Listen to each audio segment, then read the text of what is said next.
দর্শক, আজকের ভিডিওটি একটু মনোযোগ সহকারে দেখার অনুরোধ করছি। আজকের ভিডিওতে পাহাড়ি পরিবারের জীবিকা নির্বাহন সম্পর্কে এমন অজানা তথ্যগুলো আপনাদেরকে দেখাবো যেগুলো হয়তো আপনারা আগে কখনো দেখেননি। দেখুন, এটা একটা পাহাড়ি পরিবার। তো এই মেয়েটা পাহাড়ে বসবাস করে, তার দুইটা ছোট ছোট বাচ্চা আছে আর একটা হাঁসের খামার আছে। তো হাঁসের খামার থেকে প্রতিদিন প্রচুর পরিমাণে ডিম পায়, সেগুলো সুন্দরভাবে প্যাকিং করে বাজারে নিয়ে গিয়ে বিক্রি করে। তাদের সকল কার্যক্রমগুলো দেখাবো। দেখুন, ছোট্ট বাচ্চা মেয়েটা তার মায়ের ডিম সংগ্রহে হেল্প করছে, আর ছোট্ট যে বাচ্চাটা রয়েছে, ছেলে বাচ্চা, সে পিঠের উপর আছে। পাহাড়িরা এইভাবে আসলে বাচ্চাদেরকে পিঠে রাখে। এই যে হাঁসগুলো দেখা যাচ্ছে, এখন প্যাকেটিং করছে কিভাবে দেখুন। ধান দিয়েছে প্রথমে, তারপরে ডিম দিয়েছে, তারপরে আবার ধান দিল, তারপরে আবার ডিম দিয়েছে।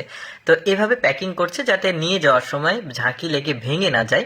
দেখুন, পিঠে করে নিয়ে যাচ্ছে, এত ভারী একটা জিনিস। পাহাড়ি মেয়েরা কিন্তু অনেক পরিশ্রমী হয়। এটা একটা ডিম পরিবার বলতে পারেন। এরপরে আরো কয়েকটা পরিবার দেখাবো, এক একজনের আসলে কর্ম এক এক রকম, সেগুলো তুলে ধরার চেষ্টা করব। তো এখন বাজারে নিয়ে এসেছে। দেখুন, বাচ্চাটা কোলে করে ঘুমাচ্ছে, চাদর দিয়ে আসলে মুড়িয়ে জড়িয়ে রেখেছে। এভাবে রাখে। অন্যরা সবাই সবজি বিক্রি করছে আর সে ডিম বিক্রি করছে। তার কিন্তু অনেক কাস্টমার আসবে, ডিমগুলো বিক্রি হবে। এই যে দেখতে পাচ্ছেন।